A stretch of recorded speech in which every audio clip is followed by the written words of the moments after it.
will make him rich. Maybe not necessarily having money, but he will put content in his heart. He will make him content. He's satisfied. He's convinced with what Allah subhanahu wa ta'ala had given him. He's happy. If he gets a little, he's happy. And if he gets a lot, he's happy. He's pleased with Allah subhanahu wa ta'ala. Such person, Allah will be pleased with him as well. And Allah subhanahu wa ta'ala says, وَيَجْمَعْ عَلَيْهِ شَمْلَهُ. And Allah subhanahu wa ta'ala will make him focus. As we have said, will make him focus to know what he's living for. And to know why he lives, why he wakes up every day. He wakes up every day knowing that exactly what he needs to do. Whatever comes along, he will do as long as it pleases Allah subhanahu wa ta'ala. And the Prophet ﷺ then said, وَأَتَتْهُ الدُّنْيَا رَاغِمَةً. And Allah subhanahu wa ta'ala will bring the dunya by force to him. Will bring the dunya to him without any choice. This dunya has no choice. When Allah say go, it will go. And this is a person who doesn't want it. And that is only for someone who doesn't want the dunya and who doesn't run after it.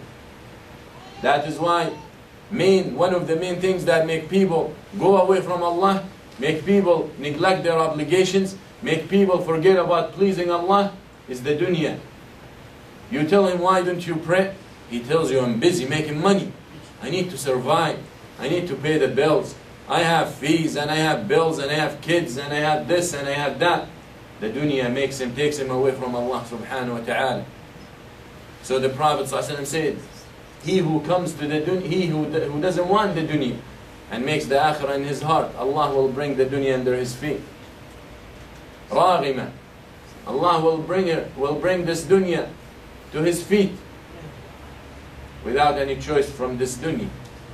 And on the other hand, he who makes the dunya his main concern. And we have talked about this.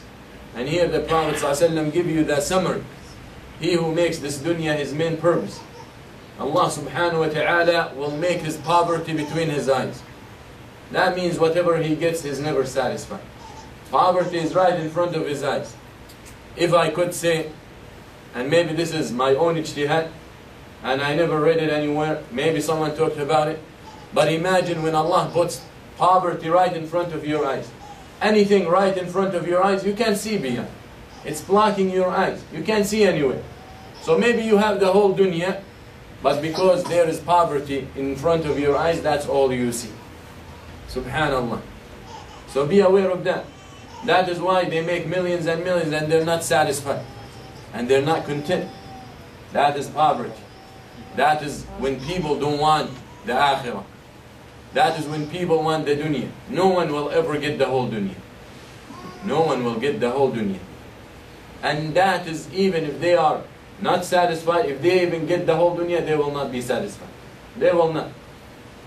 So it's very important that we understand this. جَعَلَ اللَّهُ فَقْرَهُ بَيْنَ عَيْنَيْهِ. His poverty will be right in front of his eyes. Whatever Allah gives him, he's never satisfied. He's never pleased. He's never thankful. So he's miserable, over misery, building in his life. وَشَتَّتَ اللَّهُ شَمْلًا. And Allah will make him confused. Why? Because his main concern, or he has no main concern. His main concern is the dunya. And the dunya is achieved in too many ways. You can be wanting the dunya because of the money. And you can want the dunya because of the women. And you want the dunya because of buildings. And you want the dunya because of authority. And because of power. And people confuse amongst all these things. He's confused. شَتَّتَ اللَّهُ عَلَيْهِ شَمْلًا. And then Allah says, and He will only give him what's written for him. So after all this suffering, after all this struggle, after all this working hard, after all this losing sleep, after all this tiring and depression and stress to make money, at the end he will get what Allah had written for him. Nothing more. Nothing more. As the Prophet ﷺ said in the other hadith, he said, if you were to run away from your risk, it will catch up with you the way death will catch up with you. If you run away, you will get it. You will get it. So it's very important that you put your trust in Allah. All these things the Prophet ﷺ tells us. All these things that Allah subhanahu wa ta'ala sent us. So we can know exactly why we're living. So we can focus. وَمَا خَلَقْتُ الْجِنَّ وَالْإِنسَ إِلَّا لِيَعْبُدُونَ. We were only created to establish التوحيد. قال ابن عباس أي ليوحدون. To establish التوحيد. And to only worship Allah subhanahu wa ta'ala. So Allah wants you to be focused. And Allah subhanahu wa ta'ala wants to provide for you the environment. And Allah subhanahu wa ta'ala wants to provide for you the means. And Allah subhanahu wa ta'ala wants to make it easy for you. So that's why He tells you all these things. Don't use the excuse that I'm making money so I can't pray. And don't make the excuse that I can't pray because I'm making money. And because I have responsibilities. And because of this. And because of that. All these things that Allah subhanahu wa ta'ala did not make your purpose in life. Allah subhanahu wa ta'ala make your purpose His worship. How many people thinking that they will lose their job because he prays? If he is afraid to tell his boss or the person he works for, I have to leave Friday, I need 2 hours because I need to pray. And we have seen them with our own eyes. And we have worked with them. And who cares?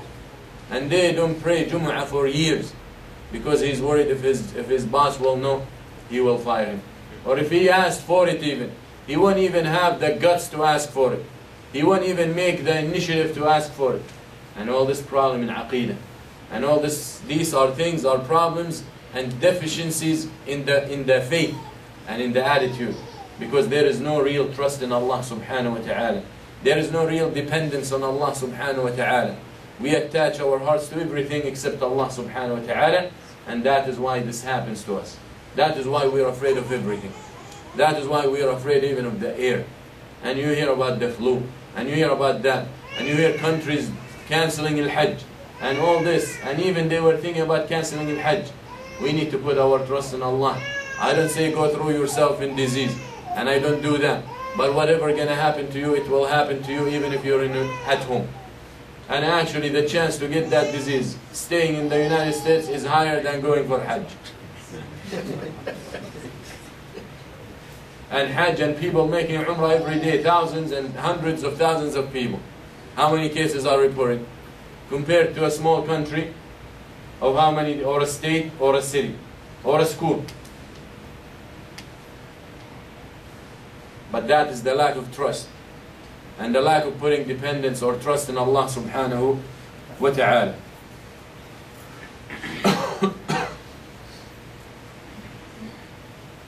يقول ابن القيم رحمه الله: خلق بدن ابن آدم من الأرض وروحه من ملكوت السماء.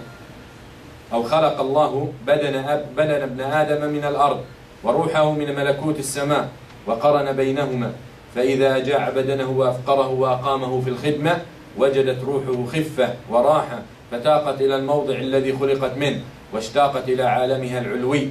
وإذا أشبعه ونعمه ونومه واشتغل بخدمة البدن وراحته أخلد البدن إلى الموضع الذي خلق منه، فانجذبت الروح معه فصارت في السجن.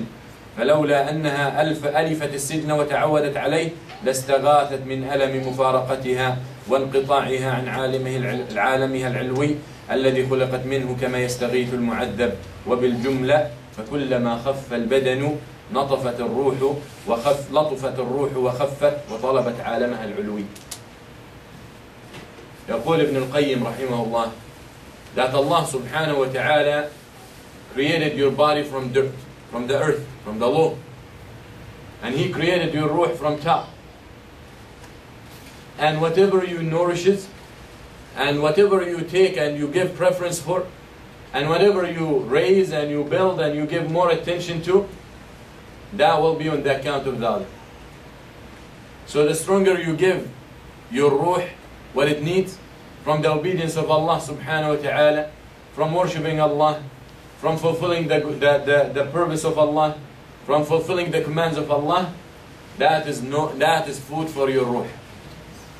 And by doing so, you are neglecting the body and the desires. So by this way, you are giving your ruh a victory over yourself and over your body. And we need to distinguish between the ruh and the nafs. Ruh and the nafs. So the more you feed the ruh, is the more it wants to take you up, because it's stronger. and more effective, and you took care of it,